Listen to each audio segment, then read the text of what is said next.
Hello, I'm Jane Dutton with a wrap of the week's news. This is Eyewitness News. A humble guy who grew up in the middle of Durban in the so-called Grey Street area was fortunate enough to meet some politicals early in his life and overcame my fear at each stage as we progressed through the struggle.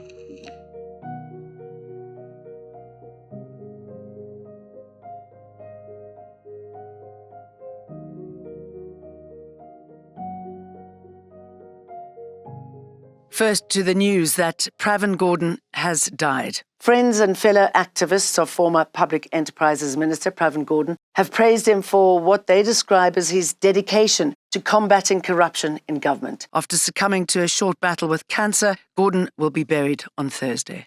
Former Minister and struggle veteran Pravin Gordhan has articulated in a letter that political leaders have opted to prioritize their own interests over serving the people who elected them to power. Gordhan, in the letter presented by his daughter, has called for a concerted effort to rebuild public trust in both the government and the nation's political leaders. Populism seemingly represents the interests of the majority of South Africans, but actually represents the interests of just a few. He added that the rapid increase of looting the public purse is a cause for concern. Further, we must draw a clear line between public funds and resources and private resources. Public funds must be spent to improve the standard of living of the poor. Meanwhile, close friends of the late former minister, including Mac Maharaj and Trevor Manuel, have reflected on some of their most cherished memories with him. He was an indomitable freedom fighter. Nothing that the enemy could marshal against him deterred him. He strengthened and he gave me knowledge that our struggle, even in this democratic era, is always about the people. For they, the people, are the makers of history, and ours is a duty to be their servant. Pravin was their servant of the struggle against apartheid. Alpha Ramshwana, Eyewitness News, Johannesburg.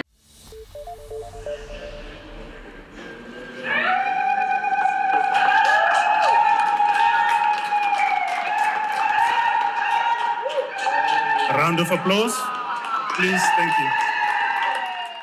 That's President Cyril Ramaphosa signing the controversial Bela Bill into law. The Basic Education Laws Amendment Bill's aim is to strengthen governance within South Africa's education sector, but many parties in the Government of National Unity are against it. Now, the signing of this bill marks an important step towards resolving long-standing challenges in our education system. It was President Nelson Mandela who said that it is not beyond our power to create a world in which all children have access to a good education. This law is part of our ongoing effort to create such a world, a transformed world.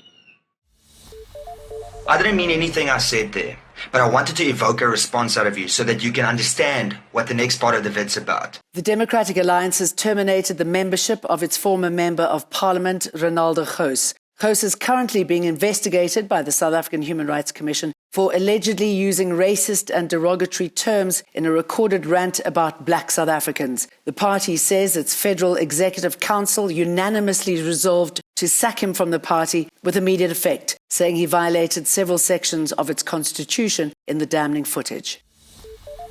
From politician to bail seeker, former Human Settlements MMC Malusi Boy and his 9 co-accused have applied for bail. That's after they appeared in court on Wednesday on fraud, corruption, racketeering and money laundering charges. Boy is accused of being involved in manipulating tender processes in favour of companies linked to 28's gang boss, Ralph Stanfield, for kickbacks.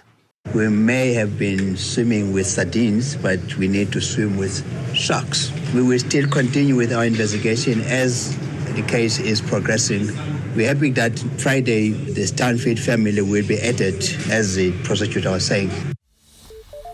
The South African Revenue Service says claims for payouts from the two-pot retirement system so far amount to 4.1 billion rand. This comes more than a week since the system came into effect, enabling workers to access a small portion of their retirement savings for emergencies before they retire. SARS says it's received more than 159,000 applications for savings withdrawal benefits, meaning it received an average of more than 17,900 tax directive applications a day. What kind of person feeds another human being to pigs? This is the question that struggle stalwart Dr. Geraldine Fraser-Moleketi posed as she questioned South Africa's social cohesion project. She was speaking on the second season of Politricking with Tsidi Madea. Comes on the back of two women who were shot and killed at a Limpopo farm last month while looking for dumped expired food. Their remains were subsequently fed to pigs at the very farm in the province. 3 men are charged with murder, attempted murder, and defeating the ends of justice. We were exposed again to the horrific state of some of South Africa's hospitals. That's when broadcaster Tom London detailed his experience in a video which has been widely circulated. He was recently admitted to Helen Joseph Hospital in Johannesburg. Shame on you. Shame on you, Helen Joseph Hospital. But mostly shame on the doctors that think they have the right to call themselves doctors, that run around this hospital and treat every single patient like a cockroach. If this is what the NHI is, make sure it doesn't happen. London complained about poor treatment by some doctors treating patients like cockroaches. He also filmed parts of the hospital showing peeling ceiling boards, damaged floors and taps that didn't work. In the video, he explains that the man in the bed across from him had been dead for 20 minutes, but nothing was done. And Tyla made history again. She became the first South African to win an MTV Music Video Award in New York. The singer won the Afrobeats Award for her major hit, Water. Even though Afrobeats has run things and has opened so many doors for us, African music is so diverse. It's more than just Afrobeats. I come from South Africa. I'm a piano. I represent my culture, and I just want to shout out all the Afrobeats artists in this category with me. Shout out Thames, Ira Star, shout out Loj, shout out Rema, Wizkid, Burna Boy, all of us. That's it from us. Have a good weekend. Eyewitness News, in touch, in tune, and independent. For the latest, log on to ewn.co.za or ewn.mobi.